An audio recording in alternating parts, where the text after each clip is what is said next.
Okay, నిన్న హైదరాబాద్లో బల్లగుంట Navachaitanya office కాడ ఫలస్తీన్పై ఇజ్రాయెల్ ద్వారా జరుగుతున్న దాడిని ఖండిస్తూ అఖిల భారత విద్యార్థి సమైక్య ఆధ్వర్యంలో నిరసన ప్రదర్శన చేస్తుంటే ఆ నిరసన ప్రదర్శనపై కొంతమంది సంఘ్ పరివార్ సంబంధించినటువంటి ఆర్ఎస్ఎస్, అదేవిధంగా ఏబీఈపీ, అదేవిధంగా బజరంగ్ దళకు సంబంధించినటువంటి గొండాల ద్వారా ఆ నిరసన ప్రదర్శనపై దాడి చేయడం జరిగింది. దానికి అఖిల భారత యువజన సమైక్య రాష్ట్ర సమితి నుంచి నేను తీవ్రంగా ఖండిస్తున్నాం.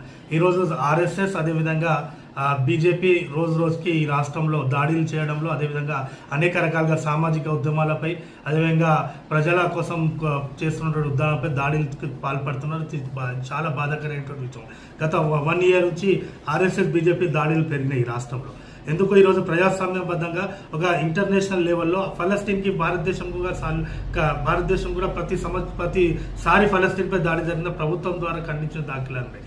అనేక రకాలుగా దశాబ్దాలుగా ఫలస్తీన్కే భారతదేశ ప్రజలు, అదేవిధంగా భారతదేశంలో ఉన్నటువంటి అన్ని ప్రజాస్వామిక రాజకీయ పార్టీ అందరూ కూడా ఫలస్తీన్కి సానుకూలంగా, అదేవిధంగా ఫలస్తీన్కి అనుకూలంగా ఉన్నారు. కానీ బీజేపీ అధికారంలో వచ్చిన తర్వాతనే ఇజ్రాయిల్కు అనుకూలంగా అనేది ఒక లైన్ తీసుకోవడం జరిగింది మోదీ ద్వారా.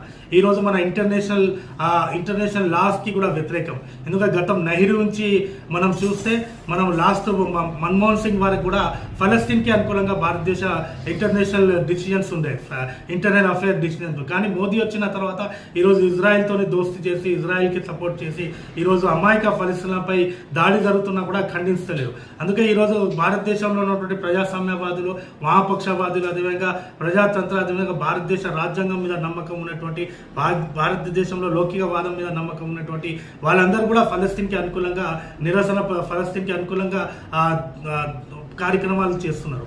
కానీ ఈరోజు ఆ కార్యక్రమాన్ని అడ్డుకోవడానికి ఈరోజు విద్యార్థులపై దాడి చేసి వాళ్లకు బెదిరించడం, కట్టెలతోని కొట్టడం, ఆఫీస్కి లోపలికి రావడం, అదేవిధంగా ఒక అరాచకం సృష్టించడం, ఇది గుండాయిజం అంటారు. కానీ ఇది రాజకీయ విధానం అని ఏమైనా ఉంటే భావజాలపరకంగా మనం చూసుకోవాలి, కానీ దాడుల ద్వారా సమస్యల పరిష్కారం కాదు. అందుకే మన అందరూ కూడా ఫలస్తీన్ మీద జరుగుతున్న దాడులను ఖండిస్తాం. ఫలస్తీన్కి భారతదేశం ప్రజలు ఎప్పుడు అనుకూలంగా ఉంటారు. వామపక్ష పార్టీలు, ప్రజాతంత్రవాదులు, అదేవిధంగా వామపక్షవాదులు అందరూ కూడా ఫలస్తీన్కి అనుకూలంగా ఉంటారు. మీరు ఎన్ని దాడులు చేసినా కూడా ఫలస్తీన్తో మేము ఆఖరి నిమిషం వరకు కూడా ఫలస్తీన్కి అనుకూలంగా మనం ఉంటాం. మీ దాడులతో భయపడట్లేదు, మీ గుండా రాజ్యంతో భయపడట్లేదు.